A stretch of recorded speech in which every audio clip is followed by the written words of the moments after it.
Welcome everyone. Today we'll have a video about Zhongli. In this video, we'll look at 7 different reasons why Zhongli is a little weaker as a 5-star character and why does he need a buff. We'll also provide a few of the suggestions to buff Zhongli. I have been looking at a lot of Reddit posts, a lot of the Chinese posts about Zhongli, and also different data comparisons of different characters that are similar to Zhongli. So in order to give us a better summary, I decided to write those notes out. And I'll try to be unbiased and logical using facts about why Zhongli is a little weaker and why do we need to buff him. Now I'm sure some of us are saying, hey, why do you think Zhongli is a little weaker? Didn't you try him in the test run scenarios? Yes, we did try him in the test run scenarios, but there are a few conditions. Now during the test run with Zhongli, we were given a fixed 4-star weapon and also a particular set of artifacts. If we come back to the test run, you can see that he is given the Brave Heart set, which does increase his damage by 30% if you look at it. This is a nice artifact set to start off with, but it's limited to a purple set, so this is not that practical in the higher end of the gaming. And also for the prototype Grudge, he gets high energy gain and also he gets increased damage.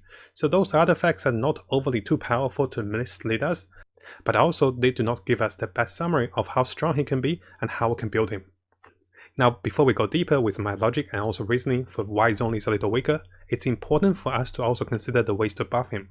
I don't like to provide with a problem without a solution, so I've been thinking long and hard and also researching everywhere, the Chinese forum, Reddit and everywhere, to see what are the methods to buff him. So if you guys are here for the problems with Zhongli, we'll talk about those logically and unbiasedly, but we'll also talk about the ways the developers can look to buff him, and I think that's the most important part. We shouldn't just be complaining, because if we keep complaining without giving them a solution, they don't know the direction we want to take him. And we ourselves might be a little disappointed if they buff him not to our standards, so it's better if we think about ways to rework and also buff him. Now coming to our first point, Zhongli actually have a quite low base attack, but he has high HP. But in the current game mechanics with Genshin Impact, most of the characters are rewarded for doing a lot of damage, not because they can survive. This is the case with the Spiral Abuse because you need to kill enemies fast for your 3 stars.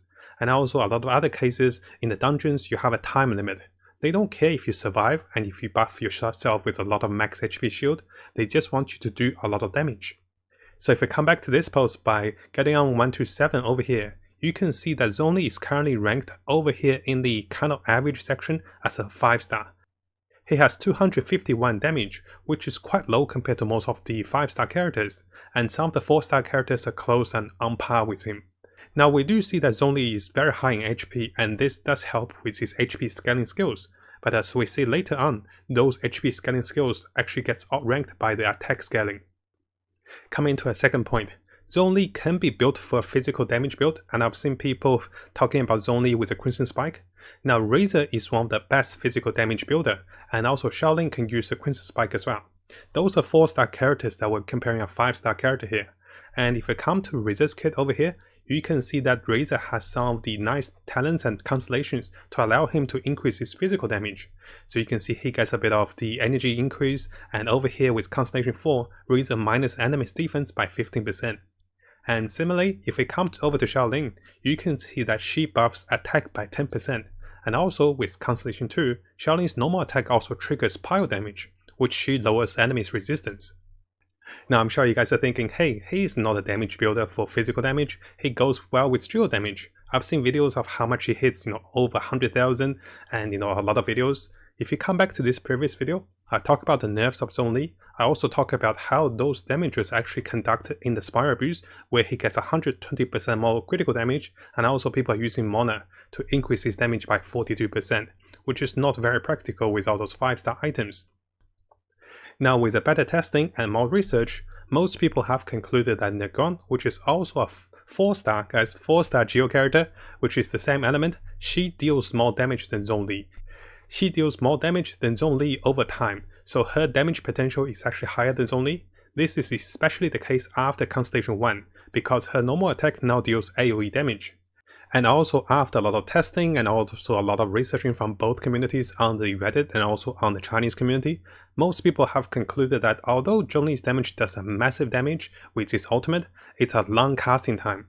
He has a cool animation, I love his voice, but as it goes, I will have order and he slams the meteorite, it's like 2 or 3 seconds later they get hit. And after they get hit, they get debuffed for 3 or 2 seconds with petrifying, and that's all. That's all he did. So the damage is impressive, but keep in mind, the long casting time makes him deal less damage over time, which Nagon actually beats him. And also, there is an ongoing problem, guys. Zhongli's E-spell is not giving him enough energy gain. It doesn't generate any elemental particles. If you look at any of the characters who use the E-spell, they will generate some of the elemental particles, which give back to the user. And this is why, I can have Venti or Jin on the team to heal and also to cast ultimate faster. But for Zhongli, the E-spell, upon using it, it doesn't give him any elemental particles. Now keep in mind, we're talking about to press the E-spell, not to hold E-spell for this one. Now you might be thinking, you don't have to press this E-spell, you can hold the E-spell for the energy gain. This is when we come to the shield and damage support build for Zhongli. Currently, there are a lot of shielding characters in the game. There's Diana, there's Xingyan that's added to the latest balance. There's also Xingqiu and also Vessel, which are really good supports. So by having the need to hold Zhongli's E-spell, this takes 0.5 to 1 seconds, depending on your internet legacy and everything. This can be interrupted. So while the monster's charging, while monster's spinning, and while they're slamming you, you have to stand there. You have to hold. And 20% of the time I die because I'm trying to pop a shield, and then it slammed me. I cannot move while holding this. Now also, very, very important point, guys, is that shields does not stack. This was explained in the first developer's notice. To give you guys a summary, what that means is, if you use the Diana's shield for the cryo shield, and also Zhongli's shield, if Zhongli's shield give us 150 shield, and also Diana give us 100 shield, in total we don't get 250, we still get 150. After taking 100 damage, Diana's shield breaks. After taking 150 damage, Zhongli's shield breaks. So basically, you don't get multiple stacking of shield, so having multiple shielding characters doesn't really work. We can't go for a fully shield build. You can have the Zhongli shield, then when that breaks you have Diana's shield, but that's not really practical, because ideally one shield character is enough. Now you might be saying, hey, Zhongli is a 5-star, he has a lot of HP, we can scale him with a shield who has a better shield with Diana or compared to Xingyan. Yes and no. So coming to the limited party resonance choices, we usually try to have party support members who can give us additional resonance effect. Diana can give us 15% critical rate with 2 cryo characters, and Xingyan can give us 25% increase of attack damage for the whole team. Now Zhongli can only go with a 2 Geo only, and since he can't be the main DPS character, having a Geo on the team limits our resonance choices, because Diana can also interact with Melt, Superconduct with different elements, and Xingyan can do similarly with one of her elements, because they are the 4 elemental elements, Pyro, Cryo, Hydro, and Electro. But Geo is only here to provide a shield with Crystallize, which again come back to this point. We are not building for survivability, we're trying to build for higher damage because of the in-game mechanics. Now we might be thinking, we can go with 2 Geo because it gives us attack damage by 15%. Yes, it helps, but we can have 2 Pyro, which give us 20% attack for the whole team. That doesn't have to be attacking. We can be getting benefits from spells, burst damage, and anything. We don't have to just attack for the 15%. Now if you guys remember earlier, we talked about how Zhongli have one of the highest HP gain in the game. And this actually comes back to haunt ourselves a little bit, because it's a bit of confused skill scaling for his E-spell and also kill with a burst spell. So both of his elemental and also burst spell scales with HP. The E-spell gets higher shield, while the maximum HP actually goes to increase damage for his ultimate. But after a lot of calculation and also testing, most of us have concluded that increased attack but only actually gives him more damage for his kill spell. So you can stack HP, but that doesn't give you the highest damage. Now you might be saying, okay, I might not stack HP, I might not go for too much attack. What if I go for geo damage, because E-spell deals geo damage as well, and also kill spells. The downside of scaling with geo damage is that Zhongli cannot gain any buffs with his normal attack. Attack percentage help with normal attack too. Unless you don't plan to use his normal attack animation at all, which is actually beautiful. But if he doesn't buff his normal attack, like how Diluc buff himself with the Pyro normal attack, so he does elemental damage, Zhongli can't just go into the geo damage knowing that his normal attack is physical. And that's the limitation. He can't go with geo properly because his normal attack. He can't go with attack percentage properly because he wants to scale with maximum HP. And he can't fully go with max HP because he'll just be a mid shield, and if that's the case, he doesn't do enough damage, which come back to the mechanics.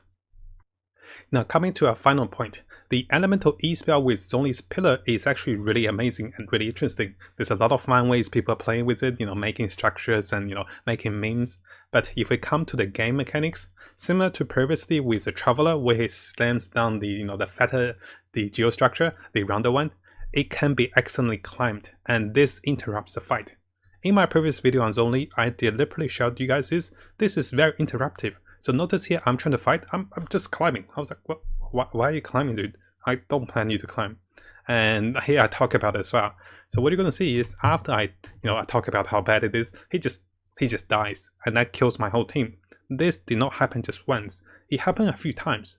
It is a smaller structure, but the potential to just interrupt your own fight and climbing accidentally is not good.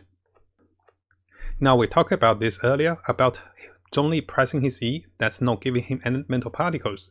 He does get elemental particles as the E spell resonance for geo damage, but this does not come with an obvious pattern. What that means is, after a few testing, I realized sometimes he gets more energy particles, other times he doesn't get more energy particles. With similar monsters under the effect of the pillar, it's kind of random how many elemental particles you get. Sometimes you get too much, sometimes you get nothing at all. And finally, with Zhongli's E spell pillar, with this particular skill, it's supposed to stay on the field and deal resonance damage, which give us a bit of elemental particles. But for bosses like the weekly wolf boss, when you slam the pillar down, it disappears. It doesn't stay on the field. And I believe I saw some posts about this disappearing in some of the domains, or it disappears with some of the bosses like the Oceanet, the Ocean 40 Risen boss. It actually disappears, so it doesn't stay on the field. Now I'm not sure if this is intentional to design with this to not bug out the bosses, or if this is actually not planned, that it's actually making him a little weaker against the bosses. Now on the bright side of having Zhongli with his pillar against the wolf boss is that if you climb onto his pillar as the wolf charges at you, the wolf cannot hit you. You actually dodge the wolf's charge, so you don't have to run side to the left, to the right, to dash around, to sprint around. You just climb up his pillar and the wolf can't hit you, which is pretty nice against the wolf's charge. But those fun parts aside, we still have a lot of problems. Now if you haven't subscribed, this is a really good time to do so. Make sure you also turn the bell on for the latest news as I find more of them for us. You can see that we're really dedicated for Genshin Impact. We'll have builds, guides, tips, news and events updates for everything that's Genshin Impact related. Now coming over to the second part of this video, which I feel is the more important part, is that we can present and we can test and find all those problems, but we should be providing with some solutions as well. How the community thinks and how, as players think about this. I have come up with 4 of those. I'm sure you guys have more of those. So let me know in the comments below if you have more suggestions and ideas. Now coming over to the first suggestion. I mentioned earlier we need to pick direction for Zhongli. Is he going to do damage or is he going to support? And the developers has to have some plan in mind. So if I'm going with a DPS build for Zhongli, maybe we can allow his E spell, which we can hold his E spell to get a shield, to buff his normal attack into geo. We spoke earlier that his geo damage does not scale well, but all of a sudden if his damage is into geo, then he can scale well. Now as an example, we know how strong Child is because when Child uses his E spell, he goes into Hydro attacks. All of his damage is Hydro attack. And even when we don't have a strong Hydro set, we can still build Child into Hydro damage, which most of us do go for that route.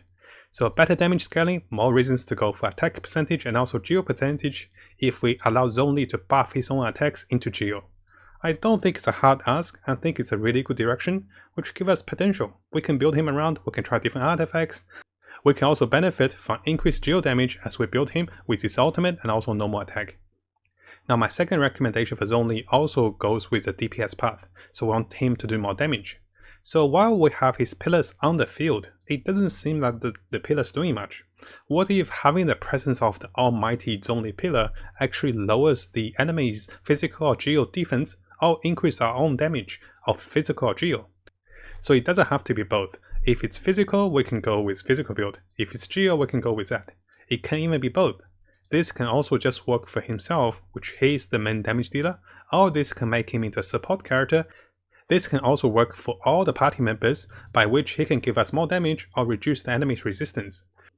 So giving him a little more with his E pillar can give him a lot more utility. And also with his first constellations, you get extra pillars, which can work very well with this change. Now coming back to my previous Zhongli review video again, over there I talk about how many nerfs he's got since beta 1.1, so the next recommendation is quite straightforward. During patch 1.1, when he was first disclosed with some of his information, we saw that his ultimate had 5-second duration and also minus the enemy's geo and also physical resistance by 20%. This was the plan for him, and this I don't think anyone will complain. People will love him. People will show off their Nagam, people will show off the Geo Traveler, knowing they're doing 20% more damage. People can show off the Razor, show off any of the physical build, knowing that they do 20% damage. And Zhongli himself can be happy with the increased damage. I was talking about him going for the physical build because he lowers physical resistance. I was talking about, having Noelle with a Geo damage build because he buffs her up. Now coming to my last recommendation, if you look at Xingyan, she gives 15% bonus physical damage to those that's buffed by her shield. And what if we give something similar to Zhongli?